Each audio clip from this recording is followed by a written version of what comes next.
All right, guys. Welcome back to week 2 of the head coach episode. I'm here with Yanni. How's it going, man? I'm good, dude. How are you? Good, good. How did your fantasy games go week 1? Did you have a winning record or losing record? So, considering how heavy I was on Lions and Cowboys and Eagles, I actually was pretty happy to escape at 7-6 last week. That's how I did over 13 leagues. Yeah, yeah. I thought that was lucky. What about you? At least you had a winning record. I went 2-3. The only two leagues I won in were the leagues we're in. So one where it counted, but lost a lot of other ones. Jamar Chase, AJ Brown burnt me pretty bad. Yep. Uh, Yep. but let's get into the game breakdowns for the week. And do you want to start this one, or do you want me to take it? Yeah, I have pretty heavy Terry bags, so I will start this one. Okay, Redskins going to the Packers. Redskins with an implied team total at 22 and a half. Packers with an implied team total at 26.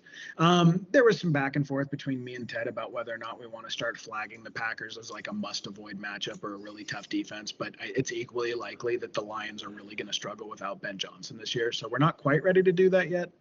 Um, so Jaden, you're never sitting him. No reason to really talk about it. Debo's actually going to be a start for us. He was there all summer, man. He was in great shape. I think people overrated the extent to which he was declining physically, or the extent to which it was pneumonia and kind of some other things that had affected him last year. His weight looks good. I know the jokes about Fat Debo, but he looked great, man. Now, is he maybe a sell high in fantasy? Does he maybe not keep this up for the rest of the year? I don't know. But right now, he's getting rushes out of the backfield. He's getting design plays. He looks like he's more ready to go than Terry. I'm starting Debo with confidence this week as like a high upside flex. For sort of tricky decisions, we're going to have two guys, one familiar, one a new fantasy star, and Bill. But Terry's going to be a sort of tricky decision. And, you know, I have 4 out of 13 roster exposure to Terry. I even did a big trade for him. I was really excited about him this year. I still am, but like he's going to go through that 3 to 5 week ramp up period. Jamar Chase went through it. CeeDee Lamb went through it. Brandon Ayuk never came out of it. It's just part of the deal when these guys hold out, when they don't get in football shape in the summer, when they're not on the same page with their quarterback, they come in and start slow. And then this is a particularly tough defensive matchup. So if you guys have viable other options like George Pickens, I would start over Terry this week. I would start Calvin Ridley over Terry this week. Emeka Egbuka certainly over Terry this week. Jacoby Myers. I would start Jacoby Myers over Terry this week. So, you know, it's like he's a fine flex, and a lot of people aren't going to have a choice whether to put him in or not, but I wouldn't expect a ceiling game from him. And Bill looked tremendous, man. He was one of the highest graded PFF rushers in the league last week. The Packers did just absolutely take it to Montgomery and Gibbs. Like Gibbs got 19 touches and it totaled 10 half PPR points last week. So, um, it's not a matchup I want to attack. I am sitting Bill for ETN. I have a Saquon ETN Bill roster, and I'm sitting him there. And then Zach Ertz, perfectly viable streaming tight end if you need one with all the injuries. He did catch the touchdown last week, and they should have to pass quite a bit if they're going to win this game. So I think that's fine. Laporta looked good against the Packers last week. Jordan Love, QB2. I think you're perfectly fine ripping him here. The Skins defense is bad. And honestly, he looked really good last week. They just didn't have to pass because they were beating up on the Lions so badly. I think he's a perfectly fine start. I would actually attack him depending on what you have. Like I would start him over Jared Goff. Certainly, if Brock Purdy's injured and he's on your wire, let it rip. And then Jacobs and Kraft. I mean, you know, I think Kraft, it's not that he's like a crazy high upside tight end, but like I think he's a locked and loaded tight end one rest of the year. I'm not really alternating him with people. I'm not rostering a second tight end. If I have him, I'm starting him. And then Jacobs, I don't need to explain it.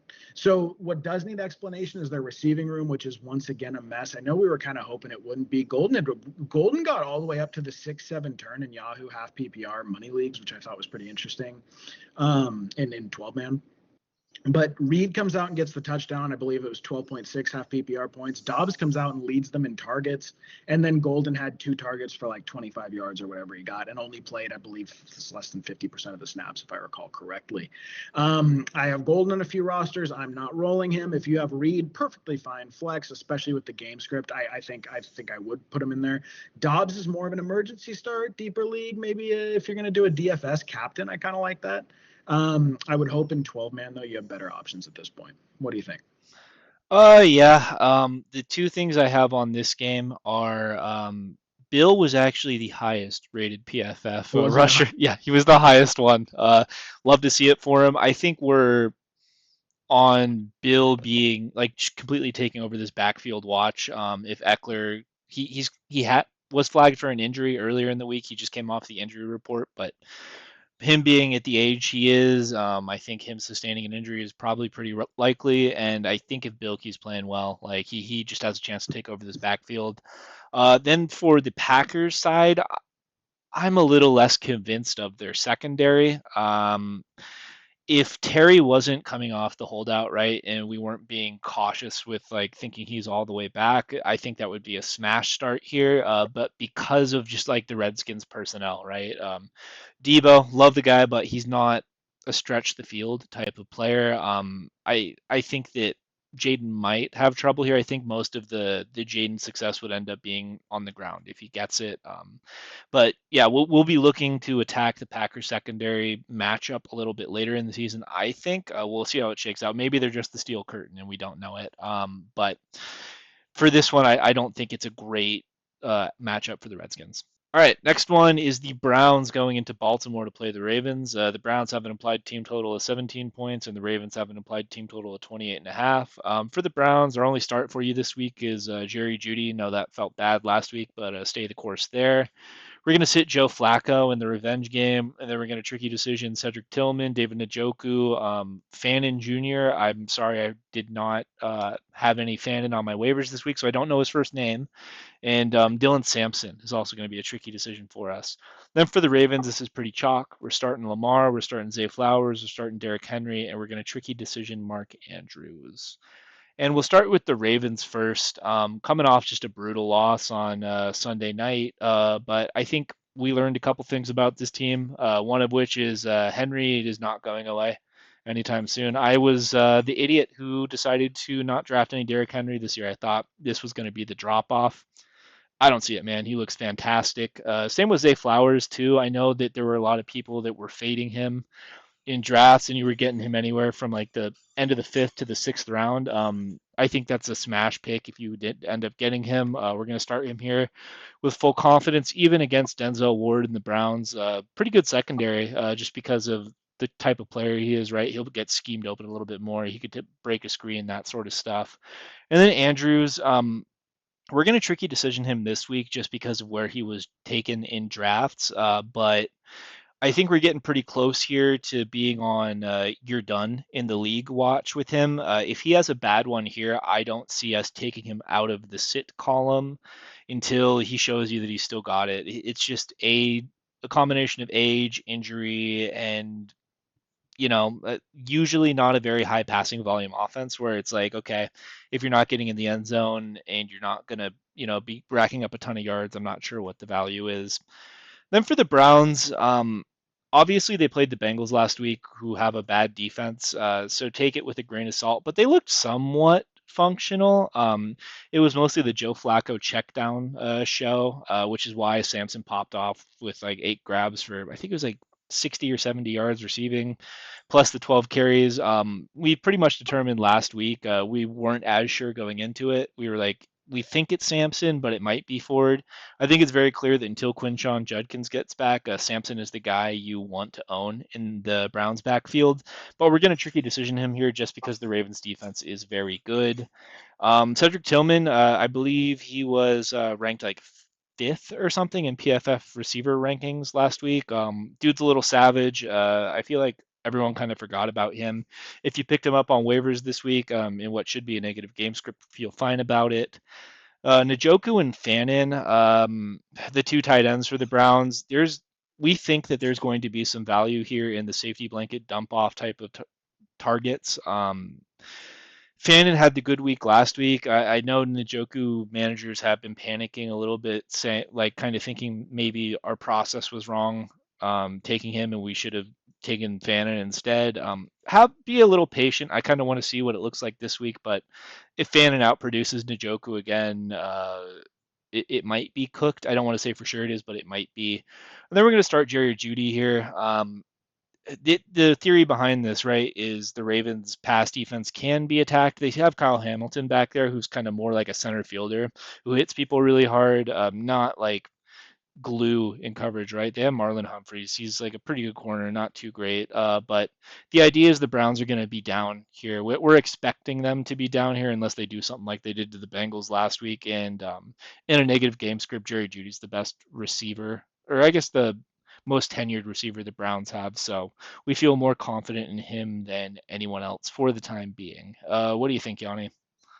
I think it's interesting that Tillman's outscored Judy in 4 of their last 5 games they've played together. Um, I would at least keep an eye on it. You have to add Tillman if he's on the wire in any of your thing. We're going to treat it like Judy is still the number one receiver. I mean, he got a big extension this offseason, right? I don't remember what the number was, but he certainly got extended. Um, yeah, so we have to treat Tillman like he is a secondary piece, but that's open for debate. And look, Njoku still had 81% route participation and outsnapped Fannin with 20% additional snaps and routes. So I'm still treating it like Njoku is the number one tight end there, and Fannin is sort of playing their big slot role, which doesn't mean they're both not startable. It doesn't mean one of them won't win out, but for now, I am still going to start Njoku. I actually have an Njoku roster in me and Ted's home league, and I picked up Fannin. So I'll play the waiting game until week 9 when they're by and see which one wins out. Okay, Rams, 23.5 implied team total, going to the Titans with an 18-point implied team total. For the Rams, there's not a whole lot to say. I mean, if all things hold for the end of the year, like you're going to, I would say you can start Stafford here. More so as a super flex option, but I think he's a fine super flex option. He looked healthy, even ran a QB sneak last week. But the 3 that aren't going anywhere are going to be Kyron, Puka, and Devontae. Puka, fantastic as always, what you were expecting. Kyron, as always, 20 plus touches. It's not pretty, but he's going to get them. They paid him. It seems like that role is just what his role is going to be. And Devontae actually posted like really good scores in separation and route win rate last week. It didn't translate into points, but that's because the Texans secondary is really good. And the Titans secondary is actually very good too. The Titans defense in general is pretty solid. But I am confident. I'm totally comfortable rolling out Devontae this week as a wide receiver too. For the Titans, there's not going to be a whole lot to say there. Again, for most of this year, this is what it's going to look like. We knew that the Denver matchup was going to be really hard for Ridley. It was. He didn't help himself with a couple drops, but he did get open. I mean, if he could have secured a couple balls, he might have gone for double digits and half PPR last week. He really had like some bad drops, man. But he's been a pretty solid player. I think he will get that straightened out. And then Pollard, you cannot sit Pollard for any reason with that type of usage. Certainly not until Spears is back. And even when he's back, I think Pollard's going to be a rock solid RB2 at worst, a low end RB2. You're sitting the rest of the Titans. I know Iomayar had some really promising air yards, promising snap rate, promising usage, maybe a good wide receiver 5 to stash on your bench. You're certainly not starting him right now. Chig came out of the gate slow. There's better tight end 2s you can rotate in your roster. Not a whole lot to say about this game. Pretty condensed offenses, pretty low range of outcomes for each side. Yeah, I mean, I guess maybe I'm a little bit more optimistic on the Titans still. I think they just ran into a buzzsaw in that Denver Yeah. defense last week. I'm treating it based on last week's performance, like show me first before I'm going to start guys like Cam Ward, Onamayor, Chig, stuff like that. Just make them show me first. And I think that this is going to be the week that you are happy that you drafted Calvin Ridley. I know last week didn't feel good, but we told you. We told you want to avoid Surtain at all costs. All right, next one. We got Ben Johnson in the Bears going into Detroit to play Dan Campbell and the Lions. The Bears have an implied team total of 21 points, and the Lions have an implied team total of 26.5 points. For the Bears, we have a little bit more clarity this week. Still learning, but as we go. But this is where we're at for now. We're going to start DJ Moore. We're going to start Roman Dunze. We're going to start DeAndre Swift. We're going to sit all of the Bears tight ends, and we're going to tricky decision Caleb. Then for the Lions, we're going to start Jared Goff, Sam Laporta, Amon-Ra St. Brown, and Jahmyr Gibbs. Then we're going to tricky decision Monty and JMO. And let's start with the Lions first. Tough week last week against the Packers. They got their teeth kicked in. I think that in this matchup, the Bears defense, they aren't slouches, but they also I think it's safe to say this Bears defense isn't elite. So I think we're going to figure out more about where the Lions are sitting right now without Ben Johnson, right? So that's why we have the key guys, like you're never sitting Gibbs, like unless something crazy happens. You're never sitting Amon-Ra based on the ADP, right? Sam Laporta, he's not like the top three tight ends, but the tight end is like a weaker position, so you're like starting him still. Jared Goff, I mean, for me that's more of like a super flex play, but we're still gonna do it here. I just think that if this Lions offense really misses Ben Johnson, right? If last week was an indication of like this is what our offense is now, that there's going to be a lot more sits, I guess, because the fact of the matter is, right, there's a lot of mouths to feed here. There's like 5 or 6 highly drafted guys. If this Lions offense is not close to what it was last year, some of these guys are going to bust. Like it's just going to be that way. The ball can't go around that much. So that's where we're at for now. I think it is a wait and see for the Lions, though. Then for the Bears, is a disappointing L they took on Monday night. That being said, though, there are things that we liked. DJ Moore, he got missed. He got missed a couple times badly by Caleb. His day could have been way bigger than that, but I was encouraged with the usage. There was like a contingent of people that were like saying that DJ Moore might get traded. Rome Odunze is the clear one here. That's not what I saw on the field. I thought DJ Moore was still operating as the alpha, and Odunze was just more involved, which I think Ben Johnson made a point to do because Odunze is a great player, high draft capital. You want to get him more involved than he was last year. So we're going to start them here in what shouldn't be a too tough of a defensive matchup for them, and then Swift. The results weren't there last week going up against a tough Vikings rush defense, but the targets out of the backfield looked pretty good. The usage looked pretty good. I feel like he's not like a running back one to me, but like for me, he's a pretty solid flex play or low end RB2. Not a world beater, but he should get you there, especially in PPR. We're going to sit the tight ends. This one hurts me as a 40% Colston Loveland bag holder, but that's why we told you to draft 2 tight ends during the offseason. It's because we just needed to see it, right? And right now it looks like him and Cole Kmet are like kind of splitting the work. Cole Kmet went for more receiving yards on Monday. I believe he had more targets too. If you have Loveland, don't drop him. Be patient, but we're not gonna start him here. And at least I wouldn't recommend to start him until he shows you that he's going to be more involved in the offense. And then Caleb, the eternal tricky decision. I'm happy I have no Caleb this year, so I'm not invested in this thing working out. He's an incredibly frustrating player for me to watch because I see flashes of like great Caleb, right? The first drive, 9 for 9, the rushing touchdown, was reading the defense really well. It looked good. Like Yanni texted me like, "Oh, look at Caleb Johnson's first drive with Caleb Williams' first drive with Ben Johnson," right? Like there was a lot of excitement, and then just as the game went on, he started missing more and more throws. He had the bad intentional grounding thing. He's still doing some of the same shit, like sailing balls to wide open receivers, miss DJ Moore. He's still doing shit like holding onto the ball too long, missing obvious throws. So I mean, I think he finished with 20 plus fantasy points. He got you there with the 2 rushing touchdowns. Those were his first 2 rushing touchdowns in the league, though. He had never had a rushing touchdown before that game. So you could do it. To me, though, my alarm bells are going off because it looks like more of the same from last year. But depending on how you're feeling about Caleb, I guess you could do it. What do you think, Yanni? Was I not nice to our friend Caleb Williams? No, I mean, it's fair enough, man. You had him closer to a sit. I had him closer to a start. We compromised on a tricky decision.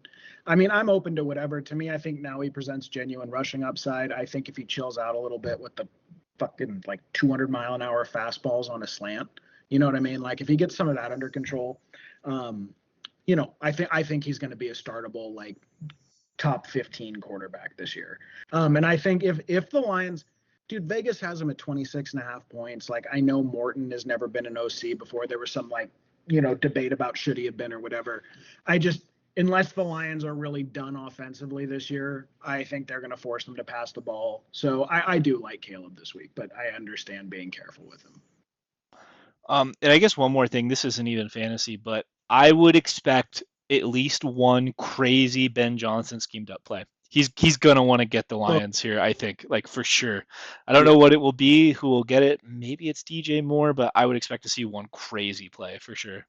Yep. Okay. Bills 26.5 point implied team total going to the Jets with a 20-point implied team total. Was a little noteworthy to me that the Jets only got 20 implied after really taking it to the Steelers last week. But Vegas has a lot of respect, I guess, for the Bills defense. For the Bills, Josh Allen, come on. Cook popped up with a hamstring injury. It sounded minor. I tried to read some of the beat reports on it because I have Cook on a pretty important roster, but I also have a ton of Ray Davis, like an absolute load of it. So I was curious what the beat was saying. Sounds like it was just a chilled out, they didn't want to push him. But dude, when you have a soft tissue, a hamstring in particular, with a guy who sat out for most of the summer, Ray Davis needs to be added in all formats. You guys need to keep track of the injury reports this week. But yeah, I mean, I think Cook will go, and if he goes, he's going to be a start. If he doesn't, you can comfortably flex Ray Davis. Kincaid, tight end 16 in ECR on Fantasy Pros. I think he's a comfortable start this week. Tight ends had a lot of production last week with the Steelers against him. He did not have a crazy amount of routes run or route share or target share last week with the Bills. I think he got a little lucky catching the touchdown. But he looked good to me. He looked good. Dawson Knox is still playing more than you'd like. I don't know though. And they had a third tight end, number 85. I forget his name, but he had like a 20 or 30 yard catch in the red zone to get him down to the inside the 5. I don't know though. I still, again, so Kincaid is one of those guys that you have him on a 2 tight end roster and you're switching out starts depending on who you have. I can understand going with other guys over him. Like I have a Loveland Kincaid roster. I am starting Kincaid there. But I think the Jets are going to force him to pass a lot. I like him this week. And then Keon Coleman, sort of tricky decision, wide receiver 40 in ECR. He's going to draw the Sauce matchup. I don't know if that's something I want to attack. He should be, depending on where you drafted him, your wide receiver 5 or 4 at the highest. I think you guys can have other options. I would go with other options this week. I know DK and Calvin Austin did pretty well against the Jets last week, but I don't know. I don't think Sauce is cooked. I certainly hope not, coming off a $120 million contract. So he's like a low-end flex for us this week. For the Jets, Justin Fields, Breece Hall, Garrett Wilson, you are never sitting either of them or any of them. It looks like Breece Hall and Garrett Wilson were absolute smashes in the 4th round. Still early. We still have to see. Garrett Wilson has a propensity for like going off and then going into ruts. I don't know. You look pretty good to me, man. Breece Hall, I think, has clearly reprised his role as the clear-cut RB1 there. What they said in the preseason was just lying. Are you going to get vultured by Braylon Allen on some touchdowns in the goal line? Absolutely. That's just part of the deal, but he's getting such prolific work everywhere else, and he looks like he is enjoying those wide run lanes created by the Justin Fields stuff so much. I think he's just fantastic. He's going to be great this year. You're sitting there tight ends, just a weird mishmash of usage. I know some people are enamored with Mason Taylor. I think he's a pretty good player, but he's just not getting the usage. And then we forgot to add him on the slide, but Braylon Allen, if you are, so the Bills were vulnerable on the ground. They're always vulnerable on the ground. If you have a hero or 0 RB roster, depending on what your options are, like I would rip Braylon Allen over Austin Eckler this week. If you're looking at those kind of things, I would rip Braylon Allen. It would be close for me between him and Benson. I think they're in a pretty similar tier. I think I'd rather start Braylon Allen there. But, so those kind of guys, I could see rosters, especially 0 RB rosters, where you're looking at him, and that's fine. You're hoping for the touchdown if he falls, and he got, I think, 6.9 half PPR last week, falling in the end zone. Yeah, that's it, man. Nothing really too interesting. These teams are pretty well defined. I think the only question is Keon going to be a legitimate wide receiver 2 this year in fantasy? I think he was a top 5. I think he was 5th in half PPR points per game last week. So we'll see. What do you think, Ted? What do you think of the Bills and Jets? Well, first of all, want to start with this. I have to eat some crow here because I've been the #1 Justin Fields hater for a while now. I said that he's just a bust at this point. He's not an NFL quarterback. Watching that situation with the Steelers last year, he played such a good game. He played such a good game last week. I'm excited about this Jets offense now. Like, they might have finally found an identity with the heavy running game, Breece Hall, and then the Justin Fields deep shots to Garrett Wilson. If you have any investment in the Jets, definitely keep a close eye on this game, because if they look good here against the Bills, I think we might be in the clear, boys. I think we might have a good situation. I think I have Breece on 2 rosters. I have 1 Garrett Wilson share. I didn't end up with any Justin Fields, but I'm feeling really good about that. And then I guess Braylon Allen too. I would classify him as the handcuff plus tier. That's like your guys that you're mostly keeping on your bench as like a handcuff, but they also have the opportunity to do something in any given week. Like Yep. Yanni said, like guys like Trey Benson, maybe Ken Walker would be another one I'd call the handcuff plus tier. More on him in a little bit. But yeah, like you could, I would mostly try and keep him out of your lineup unless Brees Hall goes down, though. Then for the Bills, the only thing I have on this, other than Josh Allen being an absolute alien, is I think we're on Keon Coleman. Must be in your starting lineup watch, depending on Mhm. how he does here. If he's getting 10, 11 targets a game, like from Josh Allen in this Bills offense, and they're like using him like they did with Diggs back in his prime. I feel like that might be one of the best 10th round picks you could have possibly made. All right, next one. We got the Giants going into Jerry World to play the Cowboys. The Giants have an implied team total of 19.5 points. The Cowboys have an implied team total of 25 points. For the Giants, not too much here. We're going to start neighbors. We're going to tricky decision Tyrone Tracy, and we're sitting everyone else. Then for the Cowboys, we're starting the passing game options in Dak Prescott, CeeDee Lamb, and George Pickens. And we're also going to start clear running back one. If you drafted this guy, good for you for winning the lottery, Javonte Williams. Then we're going to tricky decision Jake Ferguson, aka Fergalicious. So we'll start with the Giants first. Right now, we do not have any news that it's going to be Jackson Dart. So we're expecting Mr. Unlimited to be rolling out here. This Cowboys defense is not a good one, but in good conscience, we cannot tell you to start tertiary options in the New York Giants offense with Russell Wilson steering the ship, even in a plus matchup. So we're going to start Neighbors because of where you drafted him, but even then, like I wouldn't expect a blow up week here. He's just going to probably get like 11 targets and do with it what he can. And then Tyrone Tracy, he makes tricky decision because at least I'm of the opinion that it's clearly his job until he loses it. But he was so inefficient last week against the Redskins, which are a very attackable matchup, that we're not going to tell you to start him with confidence. I have a Tyrone Tracy roster. Who are my other running backs? It's like Braylon Allen, Austin Eckler, and one other guy. I'm starting Tyrone Tracy there because I don't have another choice, but if I did, I probably would. Um, then for the Cowboys, I think this is going to look much better. Last week, like we told you guys when we were telling you, hey, temper your expectations for this one. Philly in a thunderstorm. The Giants, they have a nice defensive line, but they're much more attackable. I think this is going to be the week that Dak pays off for you is that sneaky like round 9, 8 quarterback. CeeDee Lamb, if he can hold on to the ball this time, he should have a big week here. I think wide receiver one is in the cards for him this week. George Pickens, we'll see if he can. We'll see if he can get his feet in bounds and look good. And then Ferguson, he's more of like I lean more towards a start for him than a tricky decision. We get that he didn't have a great year last year, and we get that the production was not awesome on Thursday night last week. But he missed. He missed a couple. There was that deep shot Dak took over the middle that he got crunched on by the Eagles defender in the end zone. If he pulls that down, he's the tight end one on the week. We're not going to tell you to sit the clear tight end in a what we believe is a very pass happy offense. So tricky decision here, but keep your eyes peeled. He might be sitting in the start column for us soon. What do you think, Yanni? You excited about Russell Wilson versus the Cowboys? I'm actually bummed. I would love to see Dart make a debut soon. Just because it's channel lore for all five of you who've been watching for 2 years. I sent Ted Neighbors highlights for a year, just for a straight year. When I thought the Niners might trade into the top 10, I just kept sending him Neighbors. He's been just a joy to watch play football from his LSU days till now. And I really want to see Neighbors with Jackson Dart. I'm dying to, but it doesn't look like it's going to be this week. Tracy Jr., Ted is absolutely correct. It is clearly his job. The Giants clearly want to workhorse their running back, which was part of the reason I was so interested in Scadaboo this week. This is totally my thing, man. I'm out in my own, and I am biased, right? Because I have Scadaboo bags. I think Scadaboo looked better to me. He looked more energetic. He looked a little better catching the ball out of the backfield. His pass blocking had some oomph to it. Like that was a problem for Tracy last year. I didn't look at his pass blocking grade this year. He just looked a little inefficient to me, man. I don't know. We'll keep an eye on it, but like he's a serviceable. he's a low-end RB2, RB3 that on hero or zero RB rosters, or if you took him in the 7th, I wouldn't call him a double hero. It's a hero RB roster if he's your RB2.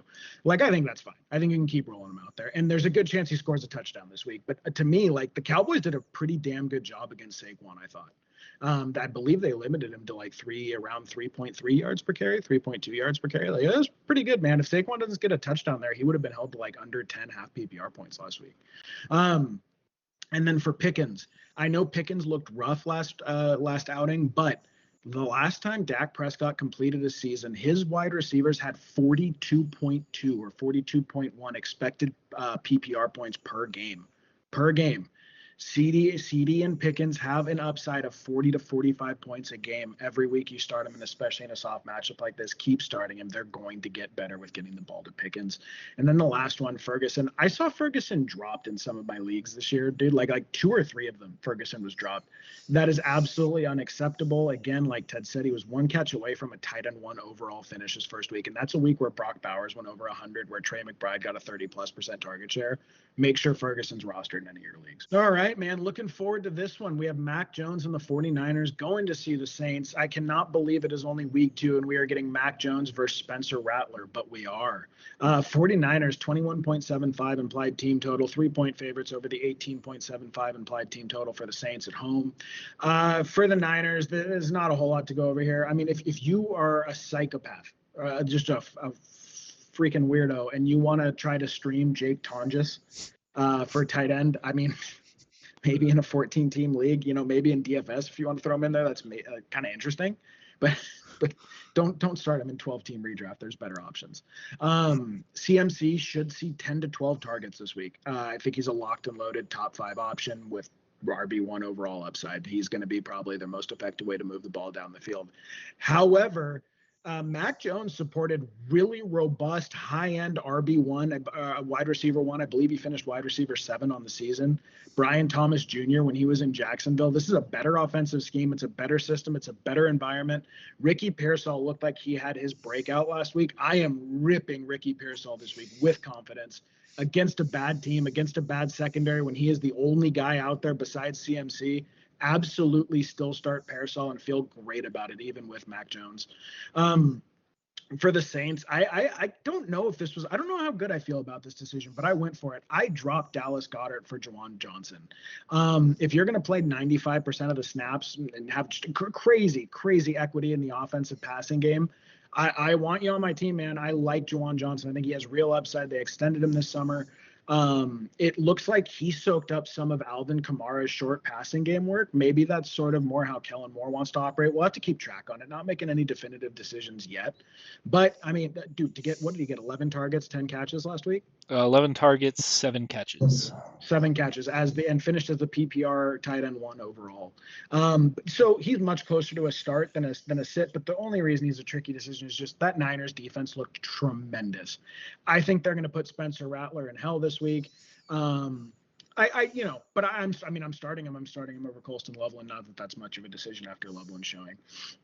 A little bit of a debate between me and Ted about Chris Olave. He was injured multiple times, left the field multiple times last week. I actually thought he looked really good when he was out there. He was getting pre-snap motion work. And JSN just ate the 49ers alive for like 134, 143 yards, whatever it was last week. I would start Olave as a flex with upside confidently, especially with the game script they're looking at. But the Niners secondary looked really good. I don't blame you if you don't consider him a start this week. He is for me, though. And then Alvin Kamara, put low expectations there. I mean, you're going to start him. You took him in the 4th round, right? He's never not going to be a start, but he only got 2 receptions last week. I think he had 12.6 in half PPR, somewhere around there. It was either 13, low 13s, mid 12s, something like that. If his receiving doesn't pick up, I would be concerned about it. I'm not concerned yet. The 49ers also, so last week, you had the touchdown to Charbonnet, right? So Charbonnet finished with 10.6 half PPR, Kenneth Walker under 4 PPR. But like, besides the touchdown, Charbonnet was also under 4 half PPR points in that game. Like, they gave up the rushing touchdown, but they combined, Charbs and Kenneth Walker combined for under 14 half PPR points with the touchdown. I don't know. If Kamara gets in the end zone, I think you're going to feel fine about it, but I would be prepared for a potential low week out of him. Like, I certainly would avoid him in daily fantasy. That's what I've got. I would love to add on and opine on more things about this game as a 49ers fan, but we're so injured at this point, and the Saints have no one, so it's like, well, okay, it's the Yeah. CMC show, or if you have Ricky. But other than that, Yeah. if I wasn't a fan, I would not be watching this game. That's all I'll say Nope. about it. All right, next one, we got the Patriots going into Miami to play the Dolphins. Absolutely blown back that the Patriots are underdogs here, but we'll probably do a show on that later in the week. The Patriots have an applied team total of 21 points, and the Dolphins have an applied team total of 22.5 points. For the Patriots, we're starting Drake May here, and we're calling him a smash start. I know we said that last week against the Raiders, and he got you only 16, but full confidence here. Full disclosure, I have a Drake May and Baker Mayfield roster. I'm rolling Drake May over Baker this week. That's how confident I am in that. We're going to start Hunter Henry here, and we're going to start Trevion Henderson. We're going to sit Ramondre Stevenson, and then we're going to tricky decision all of the Patriots wide receivers. As for the Dolphins, our only start for you this week is Devon Achane. Notice how I'm not arguing about that. Total agreement. We're going to sit Tua and Waddle here, and then we're going to tricky decision Tyreek Hill. And let's start with the Patriots first. Save the best for last. Listen, I know a lot of people were upset with the production last week and the loss to the Raiders. They were 2-point favorites, lose by 10, not ideal, right? But the how terrible this Dolphins secondary is cannot be overstated. It is potentially the worst secondary. They're probably worse than the Panthers were last year in the secondary. They might be one of the worst secondaries all time. And on top of that, we had Storm Duck, a key contributing member of the Dolphins, go down last week. So they're even just scraping up bodies here. As long as Drake May has some time in the pocket, I think he's going to be electric this week. Hunter Henry, I think he's a start more so because he's a tight end and it's just a little bit thinner at the position. I think you got a nice 3 week window of good Hunter Henry weeks here. He has the easiest schedule for tight ends. He's only 13th in expert consensus rankings. I would probably have him top 10 personally. It's a boring name. He's kind of had a lot of weeks where he doesn't do much. I think he's going to have a good one here. Then Trevion Henderson. Listen, stay the course on this one. There's a reason he was a 4th round pick and Ramondre was a 10th round pick. I had no Henderson. I was drafting Ramondre in underdog, so I didn't really see the vision on how high Henderson got, but he has way more. He's way more explosive of a player than Ramondre, even though it is like maybe a 55-45, 60-40 split in favor of Ramondre right now. That's not going to last very long based on how Ramondre looked. Henderson gets a lot of the passing work too. If you're going to start one, I would start Henderson, right? That I think if he can get anywhere in the neighborhood of 12 to 15 touches, and maybe that's even being greedy, I think he should be able to produce as running back too this week. And then we're going to tricky decision the Patriots receivers here. That's not because we aren't so high on them. I think that there's absolutely going to be value here. I think Drake May is going to pass for over 300 yards. I think one of these Patriots receivers is going to pop off. It's just a question of which one. I don't think Diggs looked very good week one. I think that his ceiling is super low. And Kayshon Boutte, I thought looked pretty good. If I had to guess, I think Bootie's going to have a monster week here, and it's not going to be Diggs. But ECR disagrees with that. ECR has Diggs significantly higher than Boutte in their weekly rankings, and the draft capital for Diggs was like 7th round versus Boutte, who you probably picked up as a free agent. So we're going to put them all as let's see. I think we get a couple more weeks of data though on this, and the cream will rise to the top and we'll have more concrete answers for you. But there is value here. I would be picking at the value you can get in the Patriots passing game. For the Dolphins, man, this was on the very first show we did this year. It was the fantasy draft, and we were talking about what we thought the top storylines would be. And I was talking about, oh yeah, this Dolphins thing. It's a lot of noise. I want to see what happens. Holy shit, did Tua look bad. This thing looks like it could go south fast. I saw there's a GoFundMe to fly a banner over the stadium saying fire McDaniel, fire Greer. This thing could turn ugly fast if Tua can't figure it out. For that reason, our only start for you is Achan because we just think that they're going to revert back to what they did last year, right? In the first half against the Colts last week, Achane got 0 running back targets. In that period, though, Tua threw 2 picks. He had a sack fumble, I believe. He just looked terrible. And after halftime, I think McDaniel made the adjustment to get to a more targets behind the line of scrimmage, and he just compressed the field a little bit. He stopped asking Tua to make those long throws. In this weird BB gun offense, Achane, I think, is the most consistent thing. I wouldn't expect a prolific performance. I wouldn't expect great rushing success here, but I think those like PPR scam targets are going to be able to get you there as a startable running back. For Tua and Waddle, it's just to the point with me where until I see that Tua is not a pumpkin anymore, and I'm going to be honest with you guys, I think it might just be done for him. But until we see anything from Tua, I would say sit the tertiary options and Tua himself. We have Tyreek as a tricky decision because I think he's still a great player. I think he's still fast. I think he's still got it. But are you really going to roll out anyone in this pass catching unit with confidence here? I'm not. And based on where you drafted him, it's like, okay, you drafted Hill in the 4th round. A lot of times, if you started running back early, he might be your wide receiver 1. You might not have another choice, and you just have to do it. One other note is that the Patriots were missing Christian Gonzalez last week. I believe he should be back this week. He's tracking to be back, I think. Pay attention to that. But if Gonzalez plays, I would be even lower on Hill than tricky decision, leaning sit even. What do you think, Yanni? Would you start Sutton or Hill? Sutton, it's not close. Would you start Terry or Hill? That one I would start Hill just because I think Terry still needs to ramp up. Would you start Pickens or Hill? Pickens, not close. Ridley or Hill? Ridley, with confidence, but it's not like he's not gapping him. Not good, man. Not good. I mean, you and I were hardcore Hill faders. I think at 45 best ball, I got 1 or 2. Probably for the best. No, that's it. Nothing to add. Well, I guess one quick thing. Henderson did lead the team in rushing yards on only 5 carries. So to me, Ramondre looked really bad. He looked really slow, like just bad. It is just a matter of time. Get your offers in for Henderson now. And I still think he's a low end RB2 for this week. Okay.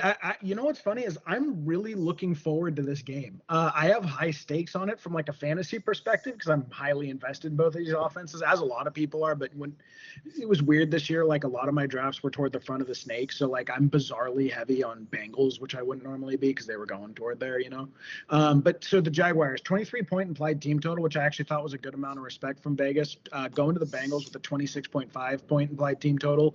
Quickly, out of the way, the Bengals, you start everyone. You start T. Higgins, you start Joe Burrow, you start Jamar Chase, you start Chase Brown. They are absolutely locked and loaded. I wouldn't start their tight ends, I guess, but I hope that doesn't have to be clarified. And Yosivas, don't do that. But all the guys that you took high, absolutely rip them. You're ripping them every week. No discussion to be had there. Where there is more of a discussion is with the Jaguars. They're a more interesting team, man. Brian Thomas Jr. had a 55% uncatchable. It was either air yards or targets. It was one of those two. It's just, I mean, if you saw, I don't know if you guys saw any of the reels that were going around Twitter. It was pretty embarrassing. I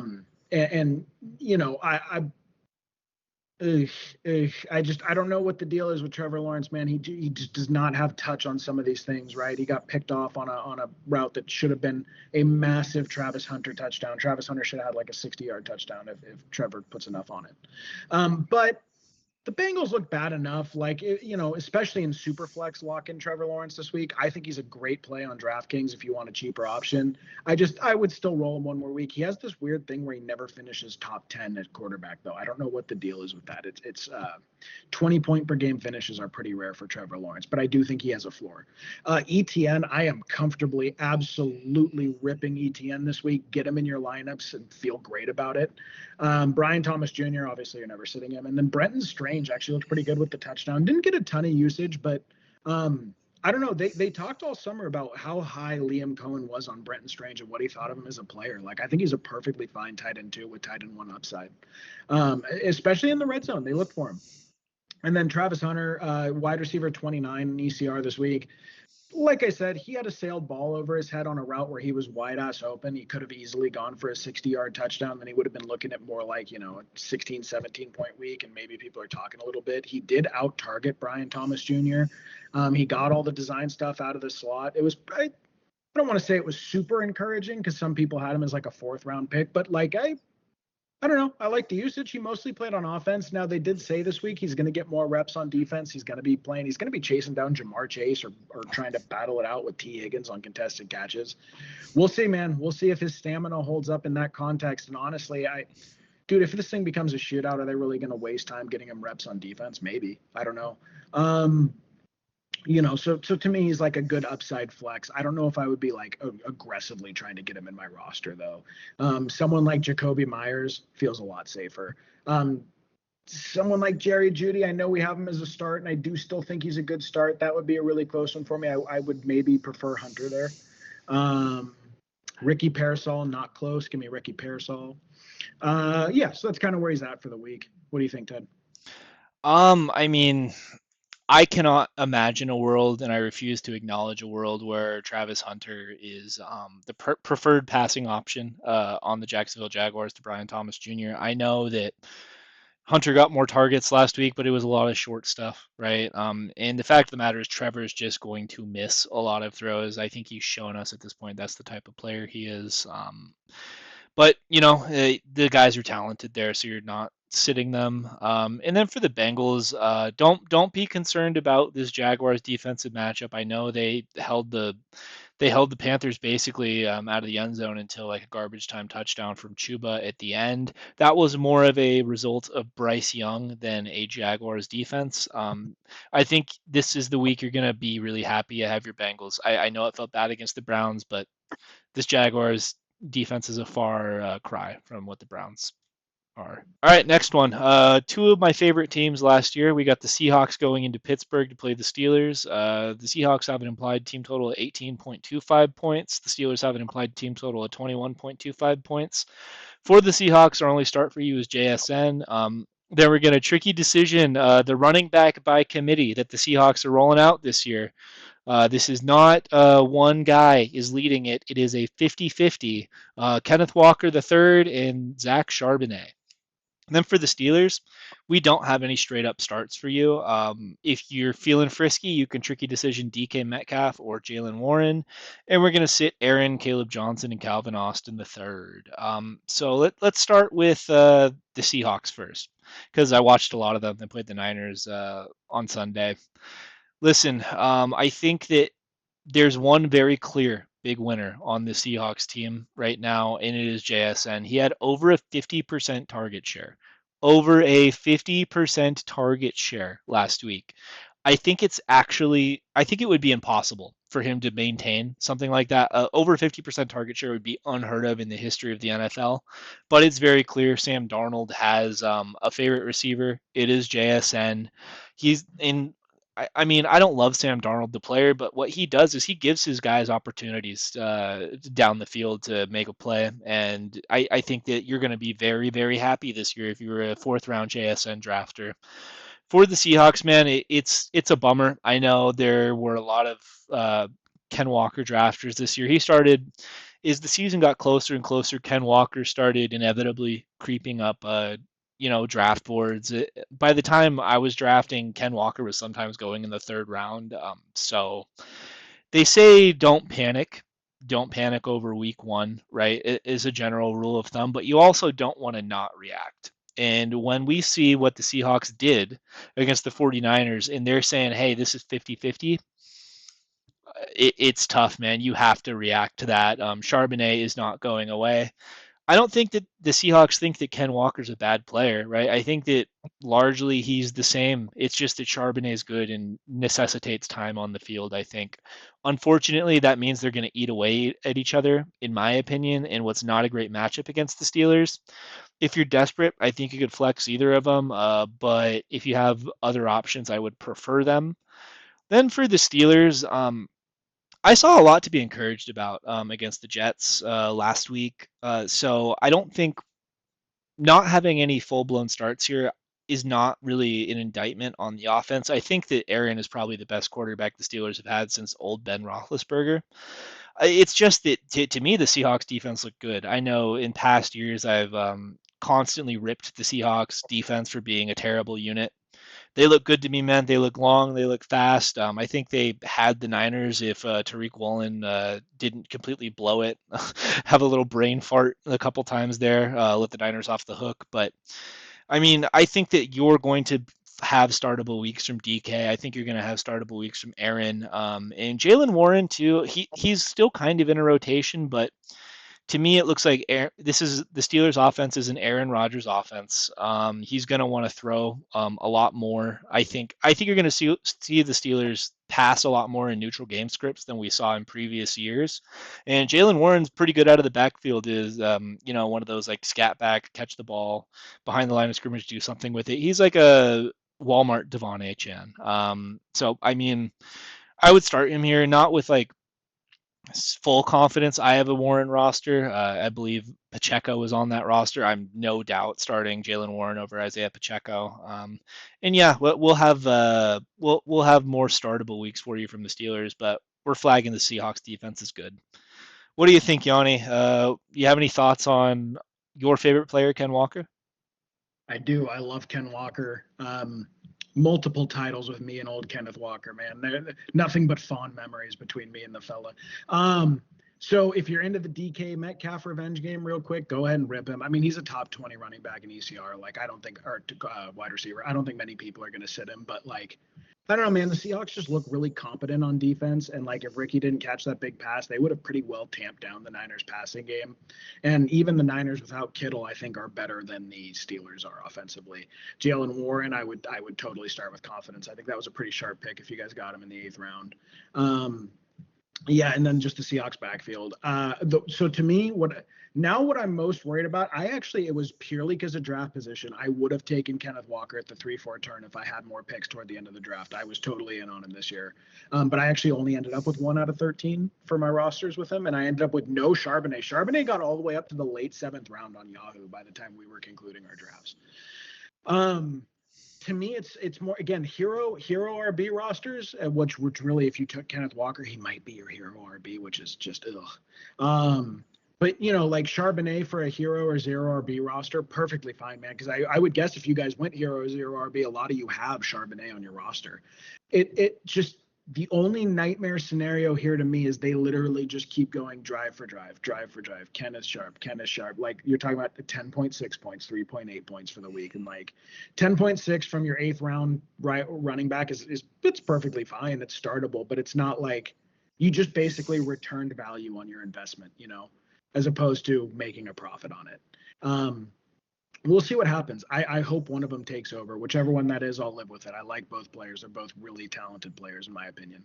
And they both get injured a lot. So I do think at the end of the day, one of these guys is going to win out. But for now, I would just rather avoid them. Okay, a team that I was actually speculating on pretty heavily for fantasy. Actually, both of these teams I went really hard on in fantasy. I was pretty excited to see how their big weapons perform to start. Broncos, 22.5 implied team total, getting the better side of the hook against the Colts at home with a 20-point implied team total. For the Broncos, Bo Nix, me and Ted both faded him pretty hard in fantasy this year. I just kind of didn't want to be on that carousel ride, especially not like in the 70s and 80s picks wise. There were too many other good options still on the board. Like, dude, in a lot of drafts I was in, Nix went before Emeka Egbuka. Nix went before Rashee Rice. Nix went before Patrick Mahomes in some drafts. Patrick Mahomes, but even Baker Mayfield. I couldn't. Justin Fields, he went 30 to 50 picks before Justin Fields on Yahoo. I couldn't do that. But I do think against the Colts, you're going to go ahead and start them. I'm not buying the Colts defense is good. I believe that the Dolphins defense is bad. And then Cortland Sutton, absolutely locked and loaded, top 18 wide receiver with top 12 weekly upside. Looked fantastic. Everything you wanted when you drafted him. Keep starting him with confidence. God, man, I was able to get some 6th round shares of Cortland Sutton. I feel great about it.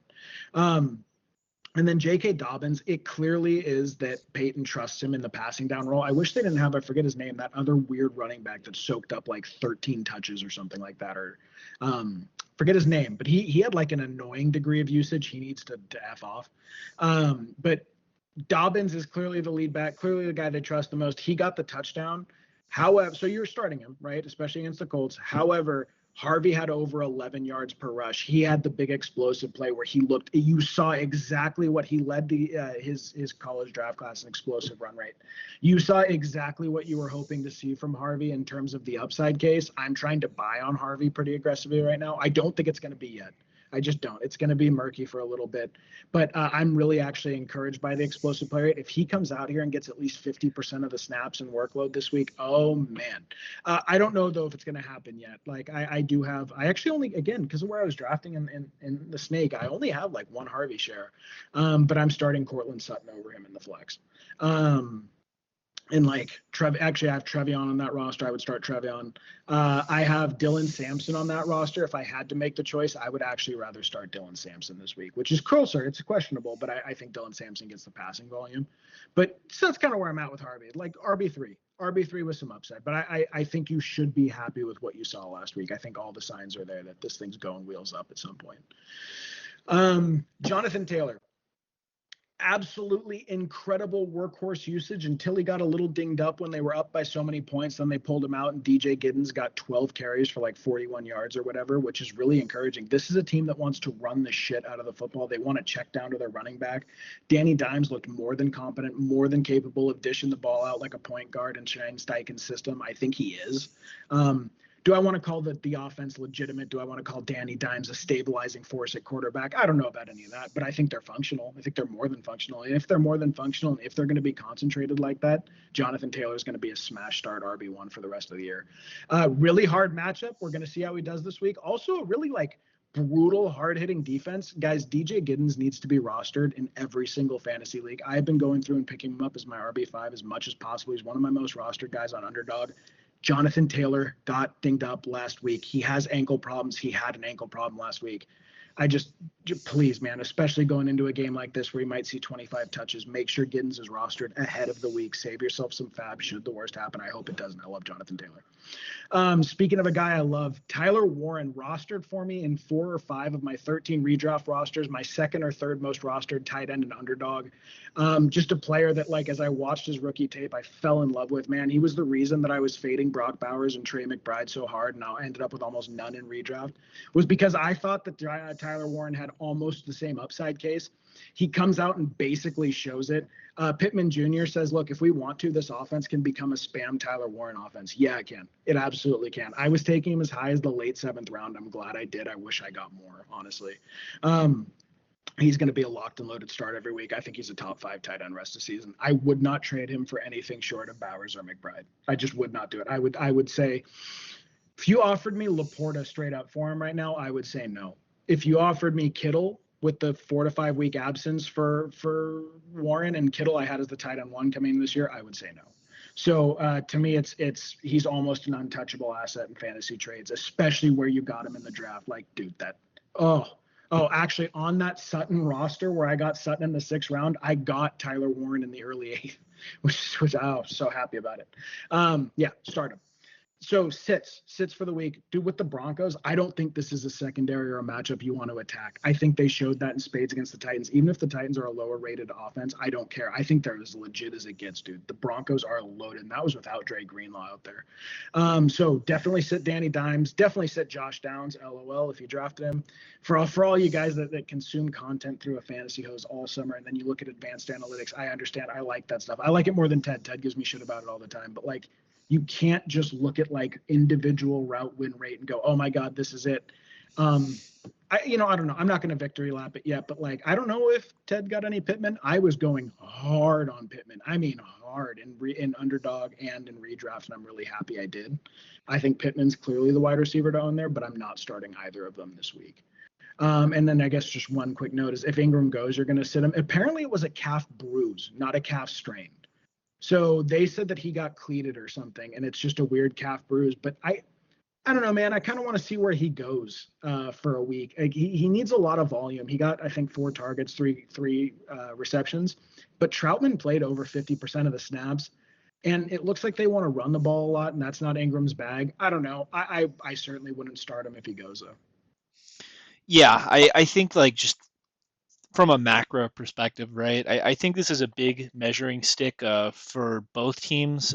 For the Colts, I think that that Dolphins team might just be an abomination, and it doesn't Yeah. get much harder of a matchup than the Broncos. So to me, if Danny Dimes looks serviceable and doesn't shit his pants, like I think we're going to be looking good on a lot of the Colts tertiary options. Pittman does draw the Surtain matchup this week, which is not ideal. I do think that maybe if Pittman gets blanketed by Surtain, then Josh Downs might have an okay week.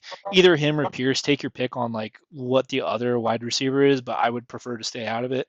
And then for the Broncos, I think it's the Bo Nix measuring stick here. That was terrible last week. I think he was the lowest rated passer in PFF. If it looks bad again this week against a very attackable matchup in the Colts defense, I would start to be a little worried. We're not like we're not sounding the alarms or anything. We're not really freaking out yet, but it's poking up on my radar here like that I can't unsee what I saw last week with Bo Nix. Really disappointing. Hope he picks it up. All right, next we got my second team, the Carolina Panthers, going to Arizona to play the Cardinals. The Panthers have an implied team total of 18.5 points, and the Cardinals have an implied team total of 25 points. For the Panthers, we're going to start Chuba Hubbard and Tet McMillan, and we're sitting Bryce Young. And for the Cardinals, we're going to go ahead and start Little Tater Tot, Kyler Murray, Marvin Harrison Jr., Trey McBride, and James Conner. And then we're going to tricky decision Trey Benson. And we'll start with the Panthers here first because I'm fond of them. I like the organization. I'm a second fan, but that I did not like what I saw from Bryce Young. It looked like some regression to me. I mean, I know that we were very excited at the end of last year when Bryce Young felt like he was finally getting it together. It was a really nice feel good story, but against the Jaguars defense, you cannot do that. You cannot have a performance like he did against them, and I worry that if it remains this bad and if he kind of goes back to the Bryce Young we saw at the beginning of last year, like it's going to start to drag down the guys around him.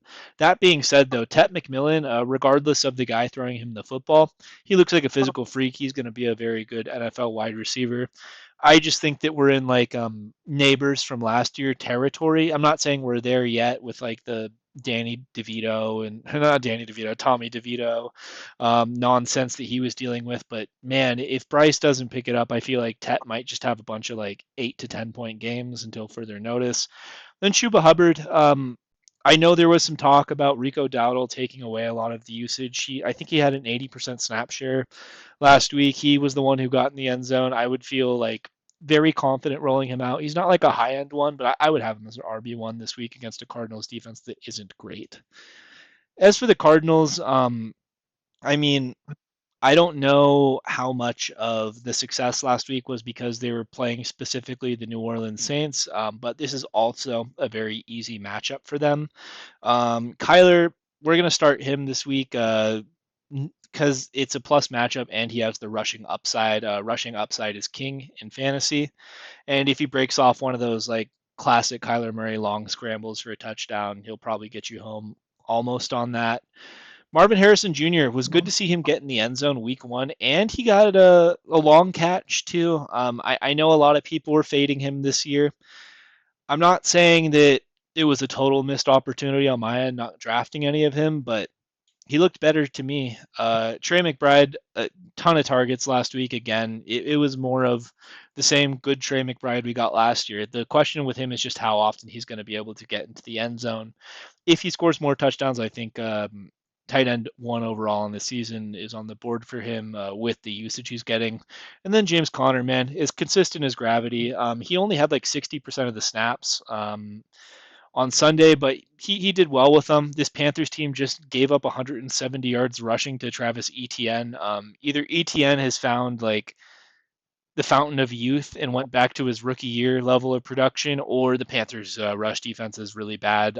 Could be both of those things. That being said, though, you're always starting your running backs against the Panthers, in my opinion, until further notice.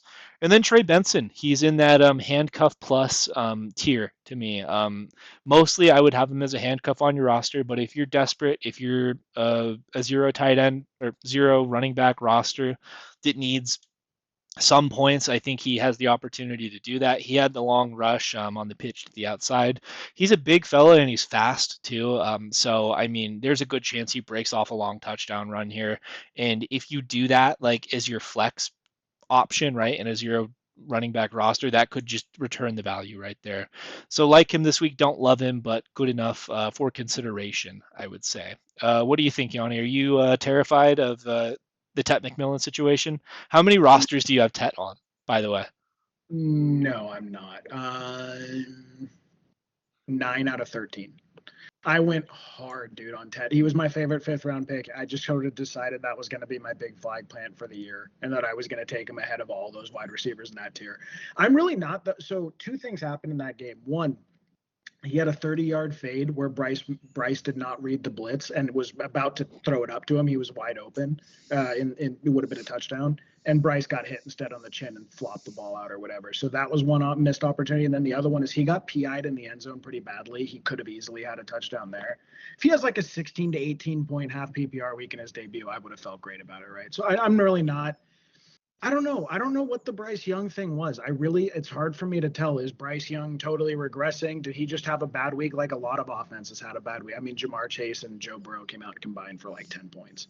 Tet McMillan almost outscored Joe Burrow and Jamar Chase combined in week 1. So it's just, I'm more inclined to write it off to weirdness. Chuba, I feel great about. I have a Derrick Henry, Chuba Hubbard roster. I'm loving that, man. I know we got a little lucky with the late touchdown catch, but I think Chuba's going to be a rock solid high-end RB2 rest of season with RB1 upside every week. And then, yeah, same thing with MHJ, man. I don't want to say it was like a coward about it. I just didn't want to go back in on that ride again. Last year I traded for him in 2 different leagues, and it was just not fun. It was not fun rostering Marvin Harrison. And I still don't know, dude. The Saints are pretty bad. And his usage, his big play was basically on one of those go balls that they throw down the sideline. I don't know. We'll see. I'm going to give that another week before I feel terrible about it. Yeah, that's it. Okay, Eagles and Chiefs, watching this one intently. Eagles with a 24-point implied team total. Chiefs with a 22.5 implied team total at home. I thought that was pretty respectful. For what the Chiefs are rolling out, to give them 22.5 against the Eagles, I thought was noteworthy. I don't know how I'd feel about him until something changes. For the Eagles, Hurts and Saquon, don't need to say anything about that. We all know the deal. Roll them out, high-end ones. This was a more interesting discussion between A.J. Brown and Devonta Smith. So I really tried to avoid taking A.J. Brown where I could. And I didn't really want Brock Bowers either, like I said about the Warren thing. I had such a hard time at this 2-3 turn if one of the running backs didn't get back to me. I even reached a few times for just guys who probably shouldn't have been going that high, like Kyron Williams and Marion Hampton. I preferred them at like 20 to 22 over A.J. Brown. It was mostly a hamstring concern for me, and I wonder if that's part of the issue, but so there's like 3 different things that could be going on. One, the Eagles went to an in-house offensive coordinator from Kellen Moore, and when we saw the transition from Steichen to an in-house offensive coordinator a few years ago after their championship run, a Super Bowl loss, it was not good. It was not good, and I just wonder, like, is the scheme a little flat? I don't know. The passing rate from Jalen Hurts, terrible. The outside passing rate from Jalen Hurts, terrible. It's just so weird, dude. I don't know, but also the Cowboys just sort of sat in zone all night. I believe they did not take 1 snap of man coverage all night. So how do I feel about A.J. Brown? I mean, he's a start this week. The Chiefs just got torn up by QJ and Ladd McConkey. And if you think A.J. Brown and Devonta Smith are at least as good as Quentin Johnson and Ladd McConkey, you're starting them. And I think they're both fine starts this week. They are starts for me. I think they're going to do well. I think the game script should necessitate some degree of passing, especially with how good the Chiefs' rush D is. I just don't know. I don't know how I would feel about rostering A.J. Brown rest of season. I thought about trying to shop him a little bit, but I wasn't going to try to sell off a 1.8 point week. Ted thinks I'll let Ted give his piece on him, but he thinks he may be more of a boomer bust, like high-end wide receiver too now, which is pretty crazy to think about for someone who's probably a top 5 physical talent in the NFL.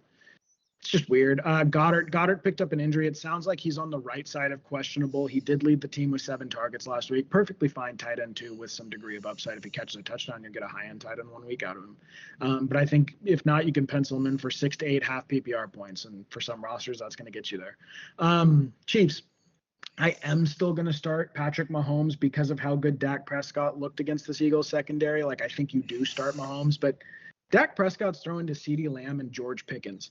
Patrick Mahomes this week is going to be throwing to Hollywood Brown, Juju Smith-Schuster, and Thornton. Is it Thornton Jr. or just Thornton there? Thornton Tyquan Jr. Thornton. Is it no Jr.? Okay, Tyquan Thornton. Thornton Jr. is the Raiders guy. I don't know. I think you're starting him. I think you're starting him. You're starting him as a QB1 this week.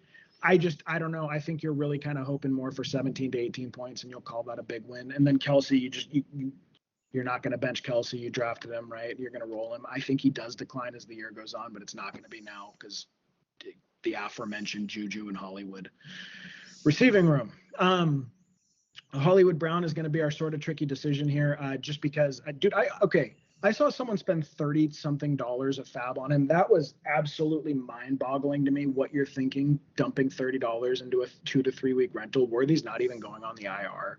I think he's going to get a ton of targets, but like Quinyon Mitchell is going to be shadowing him. Do I think Hollywood Brown can go out there and produce at even a high-end wide receiver 2 clip against Quinyon Mitchell? No, I do not. I think Mitchell's one of the best corners in the game and one of the best shadow corners in the game. I would not start Hollywood this week. I really wouldn't, but I think a lot of you guys are going to. And then for running backs, the Eagles are a nasty rushing defense. I know Jalen Carter spit himself out of the game last week, but he'll be back. They're legit. They're as legit as it gets defensively. Maybe they fell off a little bit. They didn't look quite as sharp last week, but I think they're still a very good defense. We'll call them that for now. But besides that, until something changes with the Chiefs running back room, you're not starting any of them. You're not starting any of them in any circumstance in 12-man or less leagues. There's just no way. If they come out this week and if they give Pacheco 15 carries, great. We have clarity. Pacheco's a low-end RB2 again, but until further notice, I'm not touching it. What do you think, Teddy Boy? Anything? I think maybe I'm a little bit more bearish on the Chiefs than you. To me, I view Mahomes as like a quarterback too this week. If you have another option to roll over Mahomes, I would look at it. Like I would no doubt start Drake May over Pat Mahomes this week. To me, it's just he has absolutely nothing to deal. He has no one to throw it to anymore, and you're just starting him based on the fact that his name is Patrick Mahomes. Like he has to go out there and do like that Josh Allen stuff he was doing last year, and be great in order to have success here. And I think the Eagles defense is still good, man. Jalen Carter going out of the game before the first snap is obviously a problem, and I think the Eagles have a cornerback 2 problem.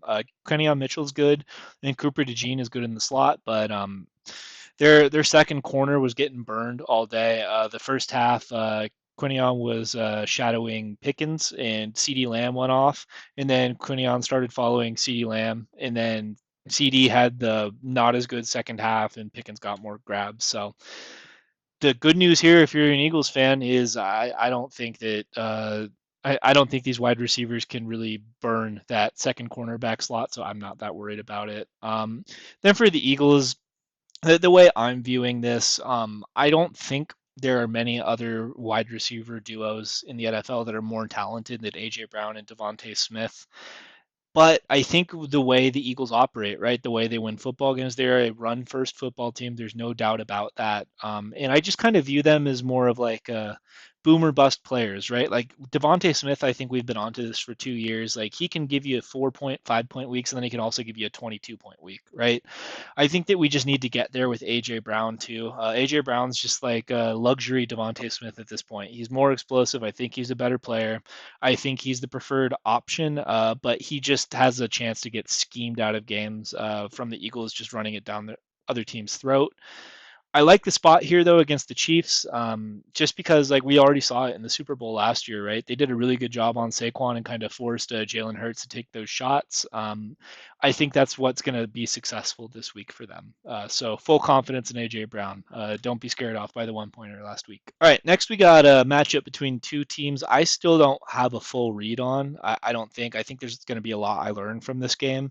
It's the Falcons going to Minnesota to play the Vikings. The Falcons have an implied team total of 20.5 points, and the Vikings have an implied team total of 24 points. From the Vikings, we're starting the usual suspects, Bijan, Robinson, and Drake London, and Kyle Pitts.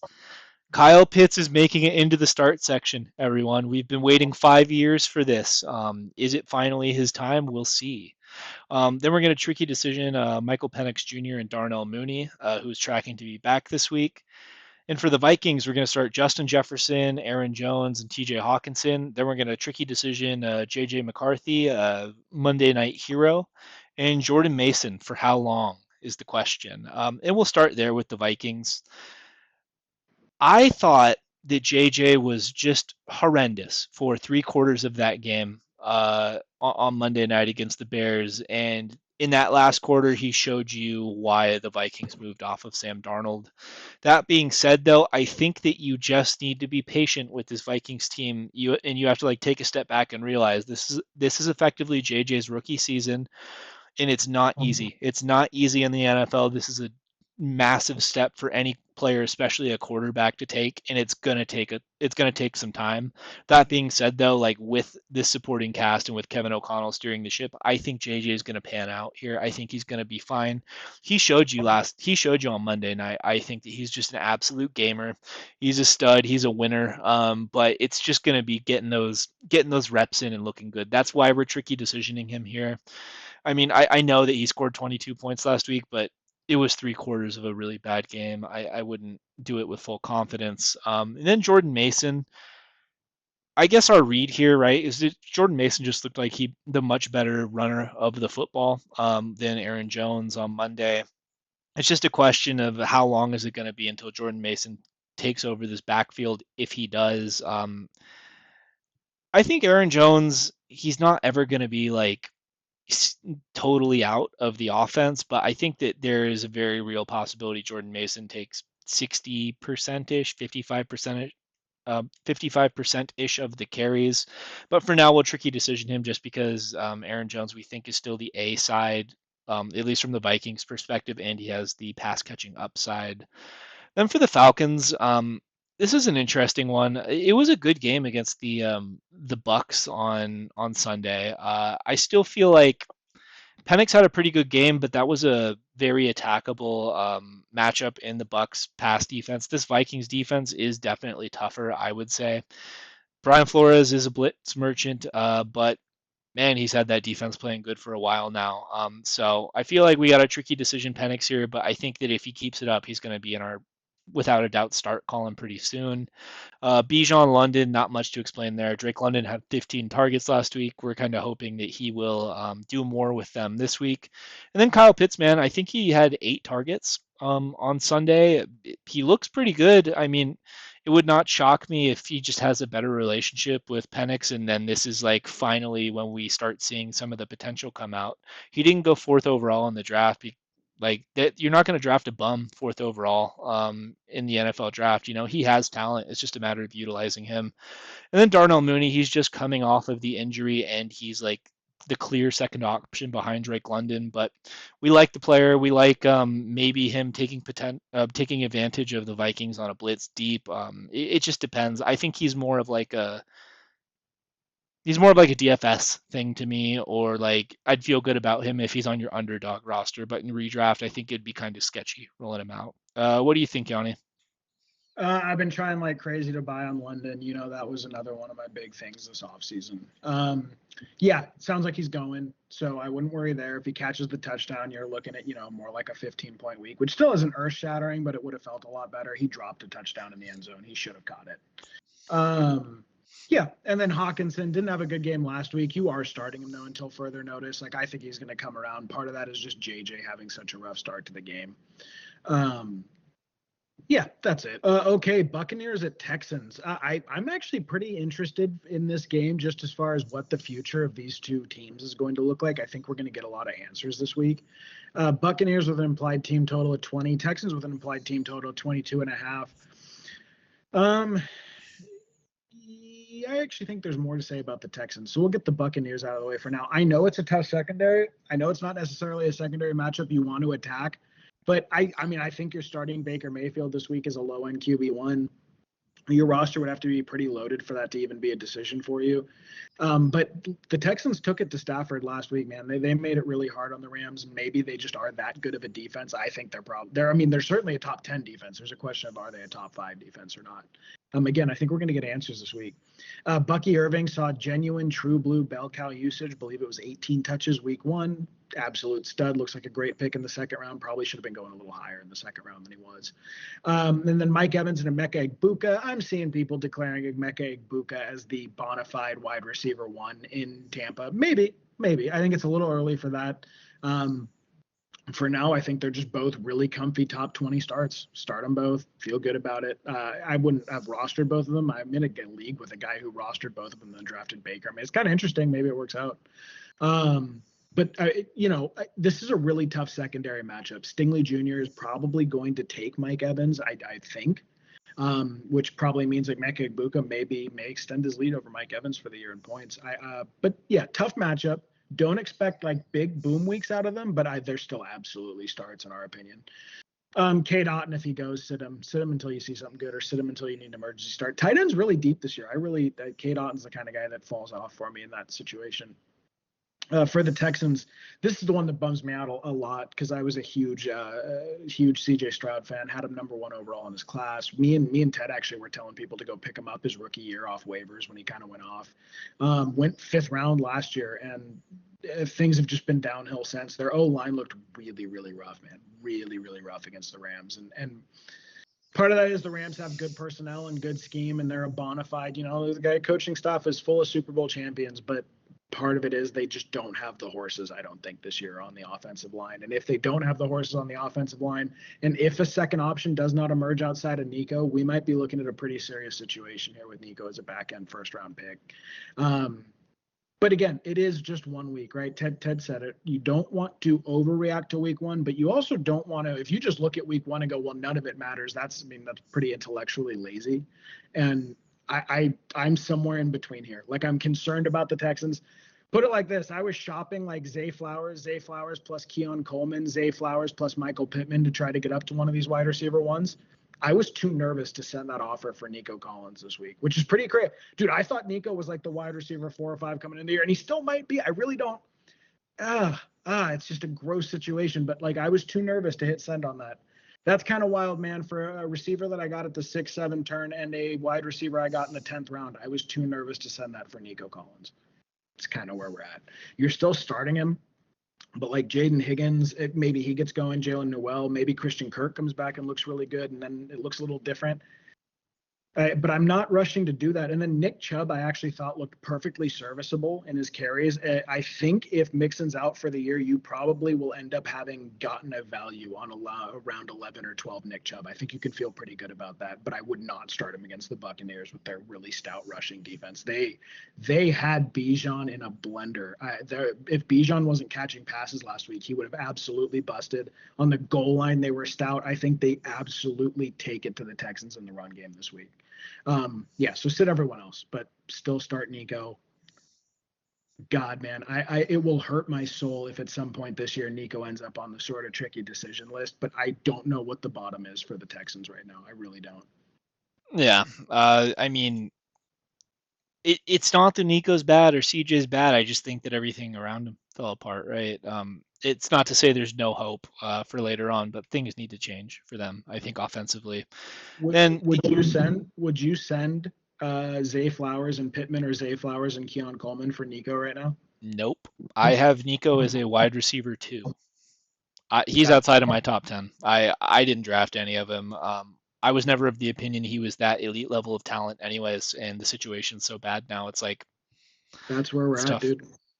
I mean, that's where I'm at. Maybe I'm way lower on Nico than the market, right? Like, I remember all offseason people were saying, oh, the perfect start to a fantasy draft is Nico Collins in the first round and Devon Achane in the second round. If you had that start, I'm sorry, boys. That's why you don't always listen to content creators.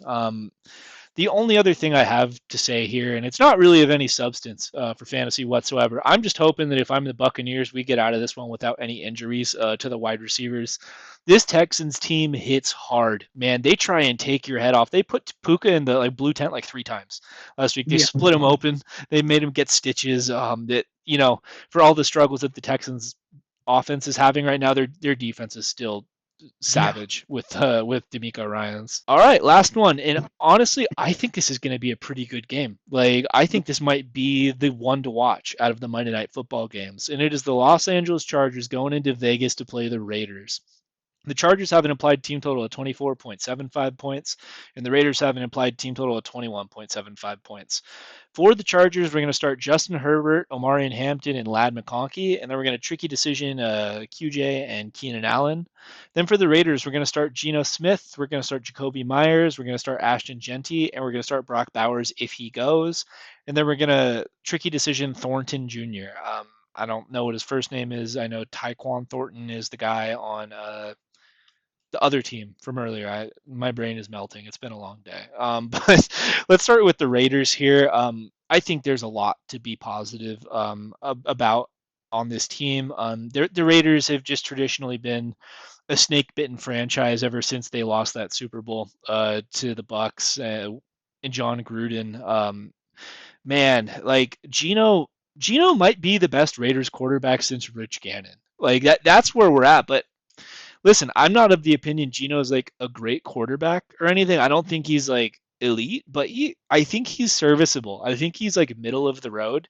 And in this concentrated offense, I think that's all you really need with a guy like Mhm. Brock Bowers. Jacoby Myers, again, I don't think he's a world beater or anything, but he's just a target hog.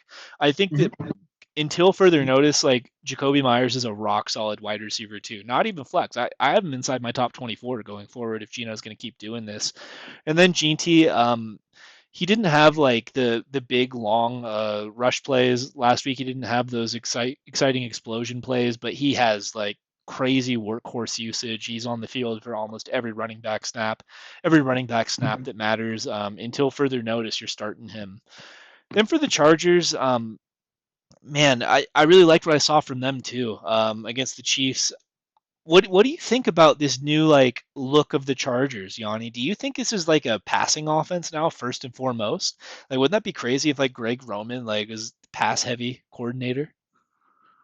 Yeah, I mean, remember I told you ahead of week one about passing rate over expectation over the second half of the year for the Chargers. It sort of scared me off of Lad McConkey a little bit because I wondered, like, he's never done that. It was a total outlier for Greg Roman. But I don't know, dude, like Harbaugh is just such a great football mind. How could they have not noticed what they had in Justin Herbert? You know what I mean? Oh yeah, So now part of me wonders, was the transition last year that they realized this is ridiculous? Why are we having Justin drop back 19 times a game? Because it doesn't really make any sense, right? So I'm dude, like I was trying to buy on Lad this week a lot. I'm very interested in investing in this passing game. I think if you drafted Herbert, you have to feel great about it. I did get a round 12 Herbert share. He is my quarterback one. I did the old punt the quarterback, and it so far it's worked out. It's still early on in the season, but yeah, that's really all there is to the Chargers side. I think Herbert. I think he's going to pass the ball more. You definitely want to start Lad, and then QJ and Keenan Allen. They're not like top of the line tertiary options in this offense, but I think they're going to be good. They're good enough, and if Herbert throws the ball out, there's going to be value there on any given week. For me, they're like more flex options though, or in a like if you have two flex positions in your league, I would imagine you probably have to start these guys. Then the only other piece is the running game. I think until further notice, it's Omarion Hampton is like a bell cow and Najee Harris is change of pace. I would just caution owners that they signed Najee to like I think it was like 1 year, like $5 or $6 million deal. They paid like a pretty decent amount for a 1 year contract to get him in there. I think that Jim wants to use Najee more. The whole eye thing in the offseason like was just a weird thing that happened that gave Hampton the early lead. I'm not saying that like it's gonna ever be a 50-50 split, but like I could see Hampton's usage getting less, I guess, right? Like I think Najee only had 5 snaps on Thursday or whatever day they played. It was Friday, technically in Brazil. But yeah, we still like Hampton though. Like if you're that level of talent with Jim Harbaugh, Greg Roman offense getting 70-ish% of the work, we're always going to start you, especially against the Raiders. And I think that's going to do it for us. If you made it through the video, please like, subscribe, hit the bell. It helps the channel out. Question of the day. Yanni, why don't you take this one? I've taken the last couple. Who is the worst quarterback from the Caleb Williams draft class? Ooh, Who that's a good ended up one. being the worst quarterback from the Caleb Williams draft class? Obviously, for the first rounders, don't tell me fucking Spencer Rattler. I'm curious.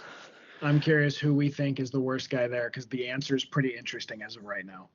Like the answer is fascinating right now. I think it comes down to JJ McCarthy or Caleb. Fascinating. I think Bo Nix might be in the running. We'll see though. Like, but definitely solid. They're not busts. I don't think there's any clear cut busts, but yeah, Caleb is not having the season or not With having the career so far that we would have thought. with what we know right now, what two would you take out of Bo Nix, Caleb, and JJ McCarthy? With what we have right now, we don't have a whole lot. I don't know. It's a weird one. Which It'd one have would to you be put? Bo and Caleb because I only saw 25% of a good game. I've only seen one good JJ McCarthy quarter ever, right? But Do you I have? think like by week 8 we'll have a more concrete answer on that for sure. I'm being ridiculous. I think I already like JJ more than Bo Nix. I don't know. Yeah. Anyway, that's your guys' homework. Let us know what you think.